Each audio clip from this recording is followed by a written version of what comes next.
तो दोस्तों आज मैं एक्सप्लेन करने वाला हूँ एक ज़बरदस्त American science fiction thriller body horror film को जिसका नाम है अफेक्शन। ये बहुत ही बढ़िया फिल्म है, आपको देखकर मजा आ जाएगा।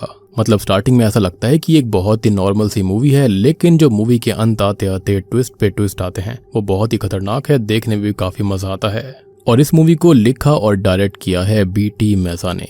और रिसेंटली मैंने haunted 3D echoes of the past film को एक्सप्लेन कर दिया। इनके सबने मिस कर दिया, जाकर देख लेना, उसका लिंक आपको नीचे डिस्क्रिप्शन पिन कमेंट में मिल जाएगा। साथ ही साथ स्केरी नाइट्स के ऊपर भी वीडियो आ गई है, latest Indonesian horror movie, do check them out. तो चलिए अब बिना किसी देरी के चलते हैं सीधा वीडियो की तरफ। तो मूवी की शुरुआत में हम एक लेडी को देखते हैं जिसकी कार का एक्सीडेंट हो गया था और वो कार से बाहर रोड पर बेहोश पड़ी हुई थी। जब उसको होश आता है तो वो ये देखती है कि उसका पैर टूट गया था और तभी उसको अचानक से दौरे पड़ने लगते हैं, जिसकी वजह से उस लेडी को बहुत पेन हो रहा था। लेकिन फिर कुछ ही वक्त बाद वो सीजर्स बंद हो गए थे और वो लेडी किसी तरह से रोड पर आगे बढ़ने लगती है। लेकिन तभी वहां पर एक कार बहुत ही तेजी से आ रही थी, जिससे बचने के लिए ये महिला जल्दी से जल्दी आगे बढ़ने लगती है। लेकिन वो कार उस महिला को टक्कर मारकर उसको खत्म कर देती है। फिर इसके बाद हम इसी लेडी को देखते हैं जिसकी आंख एक घर में खुली थी, उसके साथ एक आदमी बिस्तर पर सो रहा था। अब ये महिला इससे बहुत ही ज्यादा कंफ्यूज्ड हो जाती है और घबरा जाती है क्योंकि ये घर उसका नहीं था। और तभी ये महिला चुपके से दबे पांव नीचे जाती है और नीचे उसे वही आदमी मिलता है जो कि उसके साथ बिस्तर पर सो रहा था। और अब उसको देखकर ये महिला बहुत ही ज्यादा पैनिक करने लगती है क्योंकि वो उस आदमी को जानती तक नहीं थी जिसके साथ बिस्तर में सो रही थी और ना ही कभी उसने उसको पहले देखा था। तो वो महिला एक लोहे की रॉड से उस आदमी के ऊपर हमला कर देती है, लेकिन वो आदमी उस महिला के हमले को डॉज कर लेता है। लेकिन उस लेडी ने एक मिरर तोड़ दिया था, जिसकी आवाज सुनकर एक बच्ची नीचे आती है और वो बच्ची इस महिला को अपनी माँ कहकर बुला रही थी। लेकिन वो लेडी ये कहने लगती है कि ये बच्ची उसकी है ही नहीं। लेकिन वो आदमी उस लेडी को ये बताता है कि उसका नाम है ब्रूस और उस लेडी का नाम है एली और ये बच्ची उन दोनों की है जिसका नाम एलिस है। अब ये सुनकर तो ये महिला बहुत ही ज्यादा पैनिक करने लगती है और वो वहां पर ब्रूस और उसकी बीवी यानी कि खुद की पिक्चर को देखती है। लेकिन क्योंकि वो लेडी खुद का फेस नहीं देख पा रही थी तो उसको कुछ भी समझ में नहीं आ रहा होता। अब तभी एली ब्रूस को बताती है कि उसका नाम तो सैरा है और ब्रूस उसका हस्बैंड है ही नहीं और उसकी कोई बेटी भी नहीं है, बल्कि उसका तो एक बेटा है। अब उस लेडी को कंफर्म करने के लिए ब्रूस उस टूटे हुए शीशे के टुकड़े को दिखाकर उस लेडी की तरफ मोड़ देता है ताकि वो अपना फेस उस शीशे के अंदर देख सके और उसको पता चल सके कि वो फोटो वाली लेडी वही है, यानी कि ब्रूस की बीवी एली। ब्रूस बोलता है कि एली का एक बहुत ही भयानक कार एक्सीडेंट हुआ था जो कि शायद से हमने शुरुआत में देखा, जिसके अंदर एली को एक न्यूरोलॉजिकल इंजरी हो गई थी। अब वो लेडी श्योर हो जाती है कि ब्रूस सच बोल रहा है क्योंकि उसने उसको सारे के सारे सबूत दिखा दिए थे। और अब से हम इस लेडी को एली ही बुलाएंगे। फिर वो एलिस को अपने रूम में लेकर जाता है। वहां पर एलिस ब्रूस से पूछती है कि क्या एली ठीक हो जाएगी, तो ब्रूस कहता है कि बिल्कुल ठीक हो जाएगी।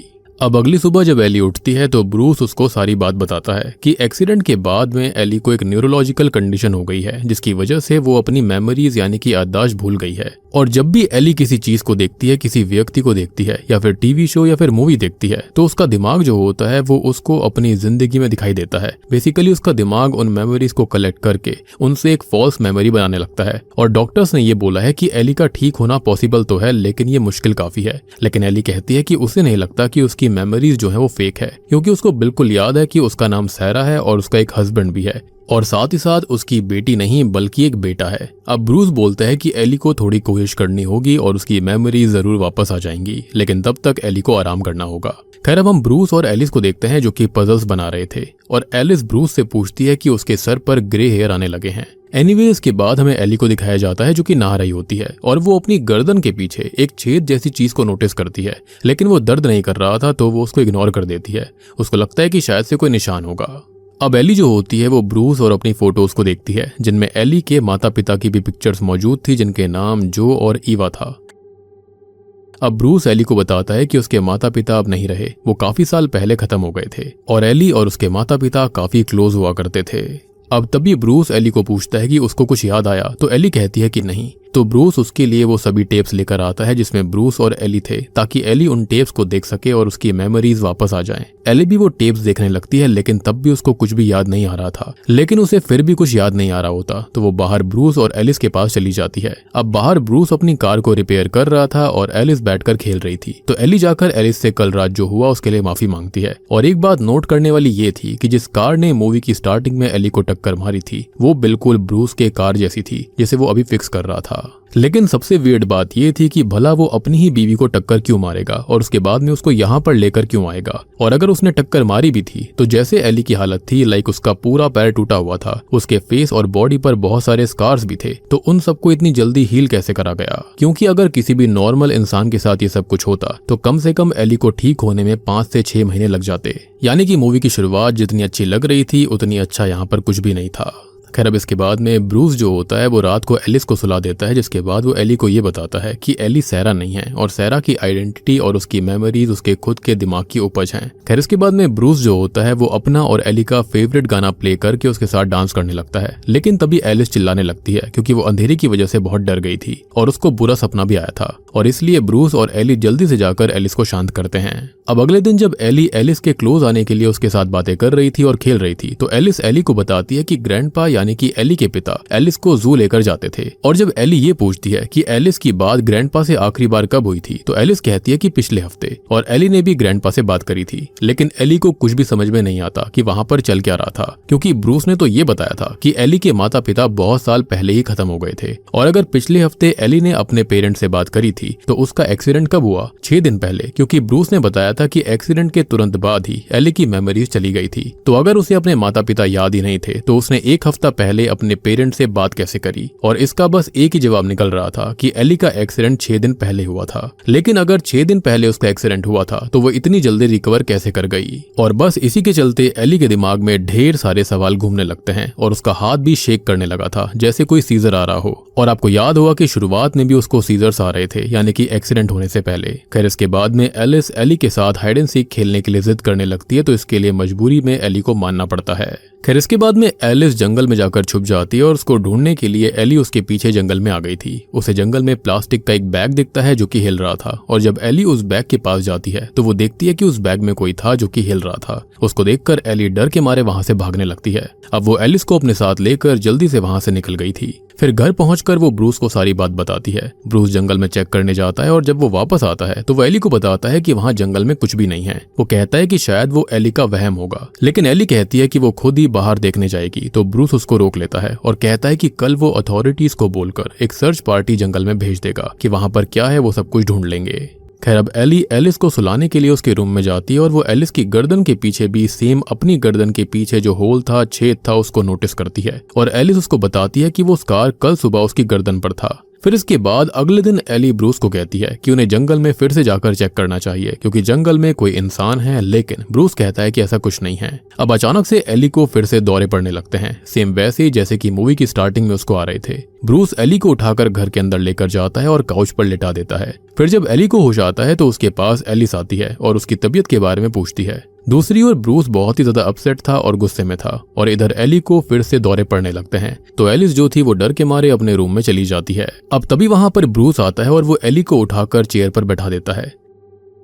अब तभी ब्रूस एली से पूछता है कि क्या उसे अपनी कोई भी बात याद आई, कोई भी छोटी सी बात, लेकिन एली कहती है कि नहीं, उसे कुछ भी याद नहीं है। और जब ब्रूस उसको फोर्स करने लगता है तो एली उठकर वहां से जाने लगती है, लेकिन ब्रूस एली का गला दबाने लगता है और इसके चलते एली चिल्लाने लगी थी। उसके चीखने की आवाज सुनकर एलिस नीचे आती है और वो ब्रूस को रुकने के लिए कहती है, लेकिन ब्रूस एलिस को अपने रूम में जाने के लिए कहता है। और इसी बीच होता यह है कि एली के हाथ में एलिस की पेंसिल लग गई थी जो टेबल पर पड़ी थी, और एली उसी पेंसिल को ब्रूस की छाती में स्टैब कर देती है, लेकिन उससे ब्रूस को ज्यादा कुछ फर्क नहीं पड़ता। लेकिन अब एली को वहां से भागने का मौका मिल गया था और अब वो भागकर भुट्टो के खेतों में चली जाती है और उसका पीछा करते हुए ब्रूस भी वहां पर पहुंच गया था। और अब जैसे ही ब्रूस जो होता है वो भुट्टो के खेतों में एंटर करता है तो एली पीछे से एक पत्थर को ब्रूस के सर में मारकर उसे बेहोश कर देती है। फिर एली देखती है कि भुट्टे के खेतों की दूसरी साइड एक बार्न था, तो वो जल्दी से उस बार्न के अंदर चली जाती है और वो देखती है कि वो बार्न असल में किसी तरह की लैब थी, यानी कि बाहर से बार्न जैसा लग रहा था लेकिन अंदर लैब थी और अंदर मॉनिटर्स भी लगे हुए थे जिनकी मदद से कोई उस पूरे इलाके के आसपास नजर रख रहा था। अब वहां पर एली को एक टेप मिलती है जिस पर लिखा था प्ले मी, एंड जब एली उस टेप को प्ले करती है तो यहाँ पर आता है एक बहुत बड़ा ट्विस्ट। तो दोस्तों अब खुलते हैं इस मूवी के असली पत्ते। असल में उस टेप के अंदर जो आदमी था वो था असली ब्रूस, जी हाँ। और जो ब्रूस इस पूरे वक्त एली के साथ रह रहा था वो असल में ब्रूस का खुद का क्लोन था। और ब्रूस ने वो टेप अपने क्लोन के लिए छोड़ी थी जिसके अंदर उसने अपने क्लोन के लिए टास्क दिए हुए थे। और हम ब्रूस के क्लोन को भी देखते हैं जिसको अब होश आ चुका था। सो हुआ कुछ ऐसा था कि एक हादसे के दौरान असल एली और एलिस खत्म हो गए थे, लेकिन ब्रूस ने एलिस और एली के साथ साथ ढेर सारे लोगों की कॉन्शियसनेस को स्टोर करके रखा हुआ था। मतलब आप ये मान लो कि वो एक तरह का साइंटिस्ट हुआ करता था। अब यहाँ पर जो रियल ब्रूस था उसने ढेर सारे रिसर्च करके ह्यूमन लाइक सिंथेटिक बॉडीज बनाने का एक तरीका ढूंढ लिया था। लेकिन एक बहुत बड़ी दिक्कत हो गई थी कि जो कॉन्शियसनेस की फाइल्स थी वो सभी मिक्स हो गई थी और उनके प्रिंट्स डिस्ट्रॉय हो गए थे, यानी कि कॉन्शियसनेस का टैग वो किस पर्सन का था ये पता नहीं था। सो ब्रूस ने अपना क्लोन बनाया और उसने उसे वहां पर भेजा ताकि वो हर एक कॉन्शियसनेस की फाइल को एली और एलिस की सिंथेटिक बॉडी के अंदर ट्रांसफर कर सके, विच एक्सप्लेन्स की एली और एलिस के गर्दन के पीछे जो निशान थे वो किस चीज के थे। बेसिकली वो दोनों ही क्लोन्स होते हैं और उनकी रियल बॉडीज बहुत पहले ही खत्म हो चुकी हैं। एंड यहाँ पर कॉन्शियसनेस और मेमोरीज पूरी तरह लोड होने में 3 से 7 दिन लगते हैं। तो ब्रूस के क्लोन को श्योर रहना होगा कि एली और एलिस की बॉडी में उनकी खुद की ही कॉन्शियसनेस है, ना कि किसी और की। और इस टाइम एली की बॉडी में असल में सैरा की कॉन्शियसनेस है और इसलिए उसको कुछ भी याद नहीं आ रहा था और वो खुद को सैरा बता रही थी। अब क्योंकि क्लोनिंग और कॉन्शियसनेस ट्रांसफर का प्रोसेस बहुत लंबा है तो असल में रियल ब्रूस ने अपने ही क्लोन को बनाया और ब्रूस के क्लोन ने एलिस की कॉन्शियसनेस ढूंढकर उसे एलिस की सिंथेटिक बॉडी के अंदर ट्रांसफर कर दिया था। यानी कि एलिस तो ठीक थी। रियल एली और एलिस ने असल में अपने डैड और ग्रैंडपा से बात करी थी 1 हफ्ते पहले और इसलिए यहाँ पर एलिस को लग रहा था कि 1 हफ्ते पहले की बात है, जबकि उनको खत्म हुए बहुत टाइम हो चुका है। और फिलहाल यहाँ पर एलिस और एली जो हैं उन दोनों की ही बॉडी सिंथेटिक थी, लेकिन एली के अंदर जो कॉन्शियसनेस चली गई थी वो सैरा नाम की लेडी की थी, इसलिए उसको यकीन नहीं हो रहा था कि वो एली है। अब सबसे बड़ा सवाल ये था कि एलिस की कॉन्शियसनेस तो मिल गई थी और ब्रूस ने उसको वापस से जिंदा कर लिया, लेकिन एली की कॉन्शियसनेस उसको अभी तक नहीं मिली थी। और अगर किसी की कॉन्शियसनेस मैच नहीं करती तो ब्रूस उनका क्या करता है? तो इसके जवाब में एली, जिसको अब से हम सैरा बुलाएंगे क्योंकि उसके अंदर उसकी कॉन्शियसनेस थी, तो असल में उसको एक दूसरी टेप मिलती है जिसके अंदर ब्रूस का क्लोन ये बता रहा था कि सिंथेटिक बॉडीज बहुत ही स्ट्रॉन्ग और ड्यूरेबल होती हैं और वो जल्दी से हील हो जाती हैं। खैर उस टेप के अंदर ब्रूस एली के क्लोन से पूछताछ कर रहा था, लेकिन उसकी बॉडी में कॉन्शियसनेस किसी और की थी। तो ब्रूस उस क्लोन को खत्म कर देता है, यानी कि अब शायद से इस वाले क्लोन के साथ भी यही होने वाला था, जो कि असल में सैरा की कॉन्शियसनेस के साथ घूम रही है। एनीवेज तभी वहां पर ब्रूस का वही क्लोन आ जाता है और वो सैरा को एक मेटल रॉड से पीट कर खत्म कर देता है और फिर वो उसे एक प्लास्टिक में डालकर कॉर्नफील्ड यानी कि भुट्टो के खेतों के अंदर ही दफन कर देता है। एनीवेज इसके बाद वो अपनी लैब से खून साफ करता है और वापस घर जाता है और वो एलिस का दम घोट कर उसको भी खत्म कर देता है, क्योंकि एलिस ने उसे सैरा यानी कि एली को खत्म करते देख लिया था और अब वो यहाँ पर एलिस और एली दोनों के ही न्यू क्लोन्स को बनाने वाला था। खैर अब हम ये देखते हैं कि ब्रूस का क्लोन अपनी लैब में जाकर अजीब से दिखने वाले 2 ऑर्गन्स उठाता है जिन पर आंखें सी बनी हुई थी और वो उन ऑर्गन्स को एक मशीन पर रखता है और वो उन ऑर्गन्स के अंदर एली और एलिस का डीएनए ट्रांसफर करता है और ये ऑर्गन्स अचानक से धड़कने लगते हैं, यानी कि क्लोनिंग का प्रोसेस शुरू हो गया था। फिर इसके बाद में ब्रूस का क्लोन घर की साफ सफाई करता है और वो एलिस की लाश को दफन कर देता है। खैर अब रात को हम देखते हैं एली की बॉडी को, यानी कि सैरा की कॉन्शियसनेस वाली बॉडी को, जिसको ब्रूस ने खत्म कर दिया था। वो अभी भी जिंदा होती है और वो जमीन से बाहर निकलकर उस लैब में पहुंच जाती है, लेकिन सैरा की हालत बहुत खराब थी और उस दिन जंगल के अंदर जिसे सैरा ने देखा था वो उसके पहले वाले पर्सन की कॉन्शियसनेस वाली एली थी, जिसको ब्रूस के क्लोन ने कार से कुचलकर खत्म किया था।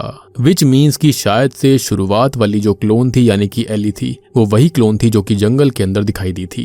यानी कि कंफ्यूज मत होना, जो स्टार्टिंग वाली एली थी यानी कि जिसको टक्कर मारी गई थी, ब्रूस ने टक्कर मारी थी, वो कोई और थी, यानी कि वो बॉडी दूसरी थी। और फिर उसके बाद में जो एली जागी थी जिसके अंदर सैरा की कॉन्शियसनेस थी वो अलग थी, यानी कि उसको फिर से जिंदा करा गया था या फिर ये कहें कि नए क्लोन को बनाया गया था। एनीवेज दूसरी ओर ब्रूस का क्लोन अपनी लैब के अंदर अपनी आज की कॉन्शियसनेस की मेमोरी को अपने कंप्यूटर में सेव कर रहा था, यानी कि रोज जो हुआ करता वो उसको सेव कर दिया करता, ताकि बाई चांस अगर उसको कुछ हो भी जाए तो रियल ब्रूस उसकी मेमोरी से पता लगा सके कि क्या हुआ था। और ये सारा का सारा प्रोसेस सैरा यानी कि एली के क्लोन वाली जो चीज थी वो वहीं पर छुपकर देख रही थी। और ब्रूस के क्लोन के जाने के बाद सैरा उस कंप्यूटर के अंदर अपनी कॉन्शियसनेस सेव करने लगती है, लेकिन उसको पता चल गया था कि ब्रूस का क्लोन नेक्स्ट यानी कि उस कॉन्शियसनेस की फाइल को न्यू क्लोन के अंदर ट्रांसफर करता है, जिसे सैरा ने अपनी कॉन्शियसनेस के साथ ओवरराइट कर दिया था, यानी कि अपनी मेमोरीज उस फाइल के साथ चेंज कर दी थी, जिसे ब्रूस का क्लोन न्यू बॉडी के अंदर इम्प्लांट कर देता है। अब वहां पर टोटल 163 फाइल्स थी, यानी कि 163 फाइल्स, मतलब कि पता नहीं उसने कितनी एली और एलिस के क्लोन्स को वहां पर दफन करा होगा,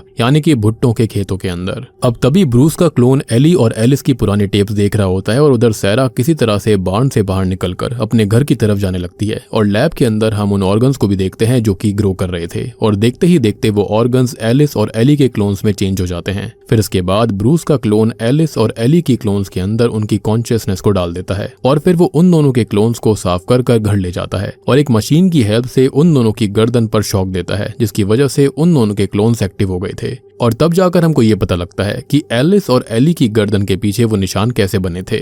और ये तो बिल्कुल फ्रैंकेनस्टाइन वाली चीज हो रही थी, बस यहाँ पर ये काफी एडवांस लेवल पर थी। खैर, एलिस को अपने कमरे में सुलाने के बाद में ब्रूस का क्लोन आकर एली के क्लोन के साथ लेट जाता है, लेकिन एली के क्लोन के अंदर अब सैरा की कॉन्शियसनेस थी, जैसा कि उसने रिप्लेस कर दिया था उस चीज से। और इसको अब हम सैरा 2 बुलाएंगे, क्योंकि सैरा की पहली वाली कॉन्शियसनेस जिस एली के क्लोन के अंदर है वो अभी भी जिंदा है। अब सैरा 2 ऐसे प्रिटेंड करने लगती है कि जैसे वो एली हो, और इसको देखकर ब्रूस का क्लोन बहुत ही ज्यादा खुश हो जाता है कि वो कामयाब हो गया। खैर, इसके बाद में वो काफी खुश था और ये दोनों इंटीमेट होने लगते हैं, लेकिन सैरा 2 यहाँ पर बहुत ही ज्यादा अंदर से वियर्ड सा फील कर रही थी। लेकिन अब सैरा 2 सो जाती है और सैरा 2 के सोने के बाद में ब्रूस का क्लोन अपनी लैब में जाता है, और फिर वो अपनी लैब के अंदर से वो ऑर्गन्स को पैक करने लगता है, ऐसे उसका काम पूरा हो गया था। अब दूसरी ओर सैरा 2 ब्रूस के क्लोन के जाने के बाद जाग उठती है, और वो एक फर्टिलाइजर स्प्रेयर बॉटल के अंदर पेट्रोल भरकर अपनी कार में बैठकर उस बार्न की तरफ जाने लगती है। और उधर जब ब्रूस का क्लोन फाइल नंबर 164 को चूज करता है, जिसके साथ सैरा ने चेंज किया था, तो कंप्यूटर ब्रूस के क्लोन को एक नोटिफिकेशन भेजता है कि उस फाइल को ओवरराइट करा गया था।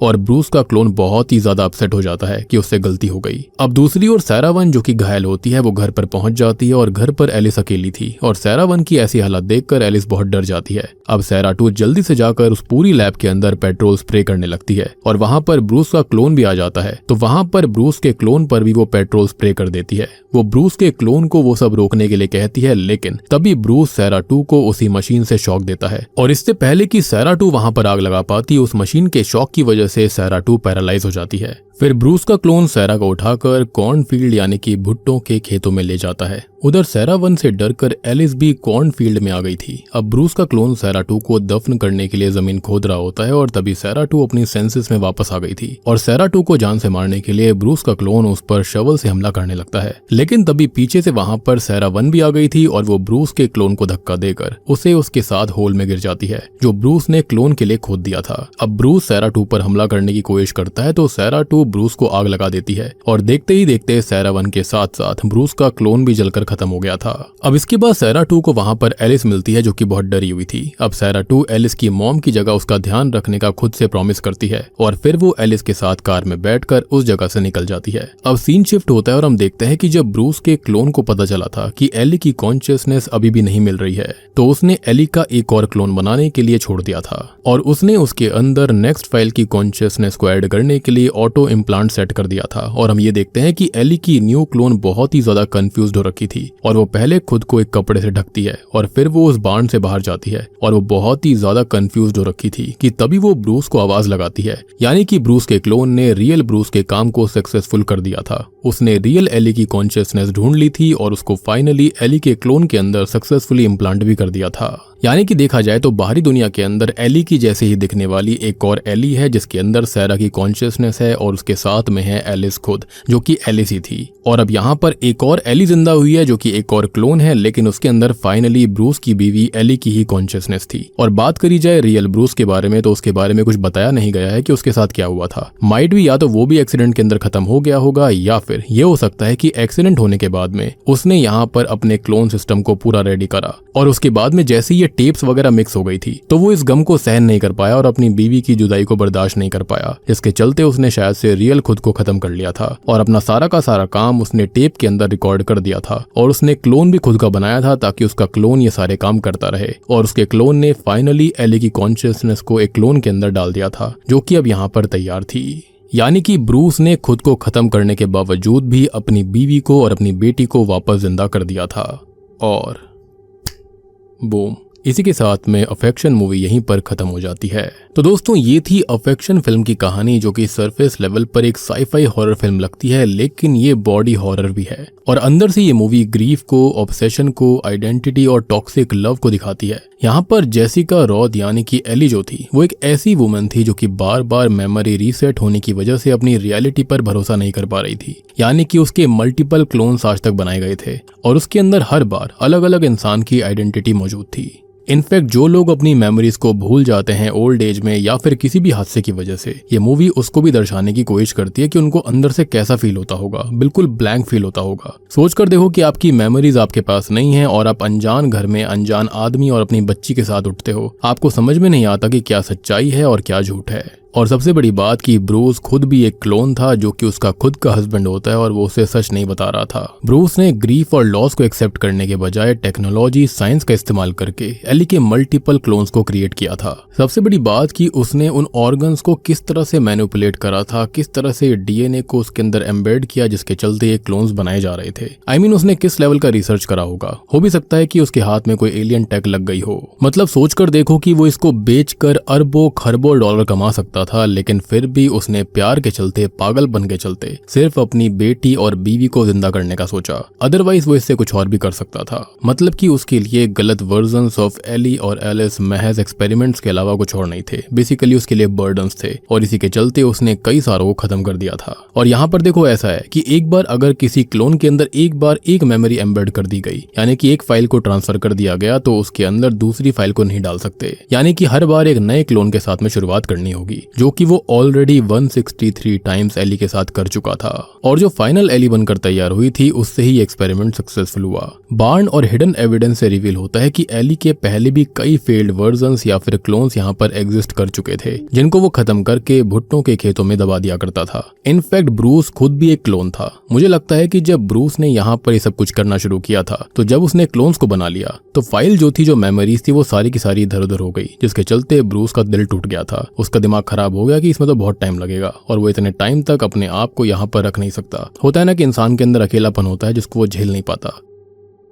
तो ब्रूस ने खुद का क्लोन तैयार किया, खुद की सारी टेप्स को रिकॉर्ड किया और फिर खुद को खत्म कर लिया। उसको यकीन था कि उसका क्लोन जो है वो सारे काम कर लेगा और ऐसा ही हुआ था। सबसे बड़ी बात कि ब्रूस ने यहाँ पर एक परफेक्ट बीवी और एक परिवार को रिक्रिएट करने की कोशिश करी थी, लेकिन वो बार बार फेल हो रहा था। अब सबसे डिस्टर्बिंग बात ये भी होती है कि ब्रूस जेन्युइनली मानता है कि वो प्यार की वजह से ये सब कर रहा था, लेकिन हमको ऐसा दिखाया जाता है कि वो ऑब्सेशन में ऐसा कर रहा था। यहाँ पर जो क्लोन्स बनते थे उनके पास खुद का कोई भी कॉन्सेंट या फिर फ्रीडम भी नहीं थी, तो ये प्यार नहीं बल्कि पोजेशन बन गया था। यहाँ पर एली के क्लोन्स को बार बार रीराइट करा जा रहा था ताकि वो ब्रूस की डिजायर्ड वर्जन बन जाए, लेकिन हर बार अलग अलग कॉन्शियसनेस उसके अंदर जा रही थी, जिसके चलते वो कोई और ही बन जाया करती। जैसे कि लास्ट टाइम हमने देखा था कि एली जो थी वो सैरा बन गई थी। और ऊपर से सबसे इंटरेस्टिंग बात यह है कि एक एली जो कि रियल में उसके अंदर उसकी कॉन्शियसनेस आ चुकी है, वो क्लोन बिल्कुल परफेक्टली रेडी है, लेकिन दुनिया के अंदर एक दूसरी एली भी घूम रही है जिसके अंदर सैरा की कॉन्शियसनेस है। उसके साथ में एलिस है जो कि वाकई में एलिस ही है, लेकिन वो जो सैरा एली के रूप में अगर जाती है अपने रियल पति के पास में, यानी कि सैरा के पति के पास में, तो उनके बीच में कितनी लड़ाई हो सकती है कि ये अनजान लेडी है कौन। सबसे बड़ी बात कि उसके पास में सैरा की सारी यादें मौजूद थी, तो वो हर चीज बता सकती है जो कि सैरा जानती थी, और ये बहुत ही ज्यादा अजीब सा सीन हो जाएगा।